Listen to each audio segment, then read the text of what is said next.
பாக்குறதுக்கு கொழுக்கட்டை மாவு மாதிரி இருக்காரு. இவர் தான் கிங் ஜாம் யூன். ஏற்கனவே இவரை பத்தி உங்க எல்லாருக்கும் தெரியும்னு நினைக்கிறேன்.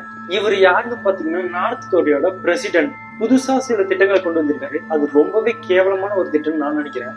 இதை கேட்டுட்டு நீங்க என்ன நினைக்கிறீங்க கமெண்ட்ல சொல்லுங்க. ஒரு கண்ட்ரியோட பிரசிடென்ட் ஏன் இவ்வளவு மோசமா பேசுறீங்கன்னு கேட்டீங்கன்னா, இவர் பண்றதெல்லாம் கேட்டீங்கன்னா நீங்களே இதோட மோசமா பேசுவீங்க. இவர் என்ன பண்ணுவாருன்னு கேட்டீங்கன்னா, நம்ம ஊர்ல ஒரு ஃபேமிலி நாங்க மட்டும்தான் ஆளுன்னு சொல்லிட்டு ஒரு ஃபேமிலி இருக்கு இல்லையா, அத போல நார்த் கொரியான்ற ஒரு கண்ட்ரியவே கண்ட்ரோல் வச்சிருந்திருக்காரு. 2026 புதுசா ஒரு சட்டத்தை கொண்டு வர போறாங்களா, அது என்னன்னு பாக்கலாம். நார்த் கொரியால யாராச்சும் தப்பு பண்ணிட்டாங்கன்னா அவங்கள ஜெயில போடாம ரோடு போடுறது, புல்லு வெட்டுறது, சுத்தம் செய்யறது, தீக்குச்சி எடுக்கிறது, இந்த மாதிரி வேலைகளை செய்ய சொல்லி 12 மணி நேரம் காசே கொடுக்காத வேலை செய்ய சொல்லுவாங்க. இதுல என்ன தப்பு இருக்குன்னு நீங்க கேட்கலாம். ஆனா ஒருத்தர் தப்பு பண்ண அவரை மட்டும் ஜெயில போட மாட்டாங்க. அந்த தலைமுறை ஒரு தலைமுறை இல்லைங்க, 3 தலைமுறையை சேர்த்து ஜெயில போடுவாங்களாம்.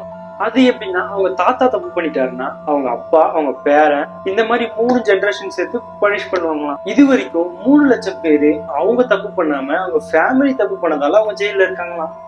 பாத்தீங்களா ஃப்ரெண்ட்ஸ், எவ்வளவு ஃபன்னியான சட்டமா இருக்கு.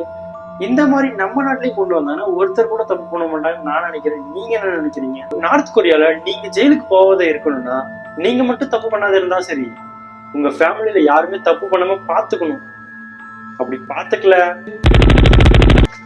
நம்ம நாட்டுல சின்ன பசங்க ஸ்கூல் புக்கெல்லாம் எடுத்து பாத்தீங்கன்னா எந்த மாதிரி கதை இருக்குன்னா, ஒரு யானை போச்சு, காட்டு உள்ள எல்லாரையும் கொன்னுச்சு, அப்படிதான் இருக்கும்.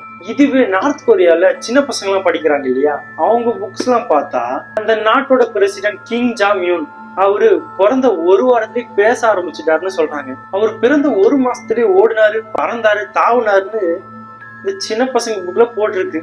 அவரு அழுதாரு அப்படின்னா பயங்கரமா மழை பெய்யுமா, அவர் கோவப்பட்டாரு அப்படின்னா பயங்கரமா வெயில் அடிக்குமா, இந்த மாதிரி ஸ்டோரிஸ்லாம் அந்த சின்ன பசங்க புக்ல இருந்திருக்கு. நம்ம டிடிஎஃப் மஞ்சள் வீரன் படம் மாதிரி பயங்கரமா பில்டப் கொடுத்திருக்காங்க.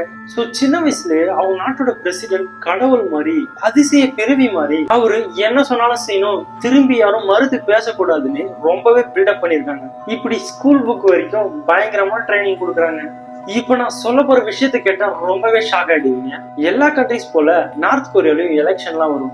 மக்கள் சரி இவ்வளவு பண்றவங்களை மாத்தலான்னு பார்த்தா உள்ள போய் பார்த்தாதான் தெரியும். அப்படி ஓட்டு போட போனீங்கன்னா உள்ள போனா ஒரே பட்டன் தான் இருக்கும், அதுவும் நம்ம கிங்கு தான். நீங்க எல்லாருமே கேட்கலாம், இதுக்கு எதுக்கு எலெக்ஷன்?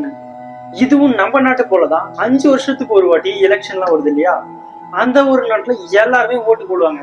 எனக்கு தெரிஞ்சு எல்லாருமே ஓட்டு போட்டு ஆகணும்னு நான் நினைக்கிறேன். இதுல பாத்தீங்கன்னா உலகத்திலேயே இந்த ஒரு கண்ட்ரில மட்டும்தான் 100% ஓட்டு வாங்கிய பிரசிடென்ட் பேர் வாங்கியிருக்காரு. இப்படி பண்ணா யாருதான் 100% ஓட்டு வாங்காம இருக்க முடியும்? நீங்க சொல்லுங்க மக்களே. நம்ம கண்ட்ரிஸ்ல கிட்டத்தட்ட டிவி பார்க்கணும்னா 28,000 சேனல்ஸ் இருக்கு. அதுல எது நமக்கு பிடிக்குமோ அதுக்கு ரீசார்ஜ் பண்ணி நம்ம பாத்துக்கலாம். ஆனா நீங்க நார்த் கொரியால எத்தனை இன்ச்சு டிவி வச்சிருந்தாலும் வெறும் 4 சேனல் தான் ஓடும். 1 கிங் ஜாம பத்தி நியூஸ் டெலிகாஸ்ட் பண்ற ஒரு சேனல், 2 கிங் ஜாம பத்தி இல்லாம அவங்க அப்பா நடிச்ச சூப்பர் ஹிட் இரவு காட்சிகளையும் போடுவாங்க. 3 அந்த கண்ட்ரி உள்ள நடக்கும் இல்லையா ஸ்போர்ட்ஸ், அதை மட்டுமே லைவா டெலிகாஸ்ட் பண்ணுவாங்க. அட பாவிகளா, ரிமோட்லயே 9 பட்டன் இருக்குங்க, ஆனா 3 சேனல் தான். இதுக்கு அந்த டிவி ஆஃப் பண்ணிட்டு வீட்டுக்கு வெளியே போனாலே அங்க என்ன நடக்குதுன்றத நாமளே தெரிஞ்சுக்கலாம். இந்த ஒரு 3 சேனலை பாக்குறதுக்கு ஒரு டிவி, அதுக்கு ஒரு ரிமோட், இப்படி எல்லாம் நம்ம நாட்டுல இருந்துச்சுன்னா எப்படி இருக்கும் நீங்க நினைச்சு பாருங்களேன்.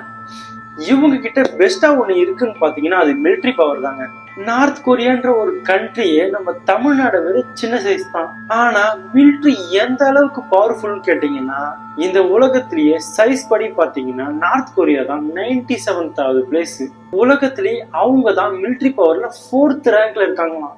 4th பவர்ஃபுல் கண்ட்ரின்னு பாத்தீங்கன்னா இந்த நார்த் கொரியா தாங்க. நார்த் கொரியால ஒவ்வொரு 25 பேருக்கும் ஒரு மிலிட்டரி இருப்பாங்களாம். சரி இதெல்லாம் இருக்கட்டும், கிம்ம பத்தி யாராவது தப்பா பேசணும்னு தெரிஞ்சதுன்னு வச்சுக்கோங்க, அவங்கள கூட்டு போய் போட்டுருவாங்கண்ணா. சரி ஒரு சிங்கிள் லைன்ல நார்த் கொரியா எப்படின்னு சொல்லிடுறேன். ஒரு புக் எடுத்து படிக்கிறீங்கன்னு வச்சுக்கோங்களேன், அவரோட கதையை தான் படிப்பீங்க. டிவி பார்க்கலான்னு போனீங்கன்னா அதுலயும் அவர் தான் இருப்பாரு. சரி எங்கேயாச்சும் நிம்மதியா வேலை செய்யலான்னு போனீங்கன்னா அங்கேயே அவங்க சொல்ற வேலையை தான் செய்யணும். அவங்க கவர்மெண்ட் ரூல்ஸ் படி பாக்குறதுக்கு அப்பாவி போல இருக்கும். இந்த கிங் ஜாம் தான் இந்த மாதிரி வேலையெல்லாம் பார்த்துட்டு இருக்காரு. இத பத்தி நீங்க என்ன நினைக்கிறீங்க கமெண்ட்ல சொல்லிட்டு போங்க. இந்த மாதிரி இன்ட்ரெஸ்டிங்கான வீடியோ வேணும் நம்ம சேனலை சப்ஸ்கிரைப் பண்ணிக்கோங்க. மறக்காம இந்த ஒரு வீடியோவை லைக் பண்ணிக்கோங்க. பாய்.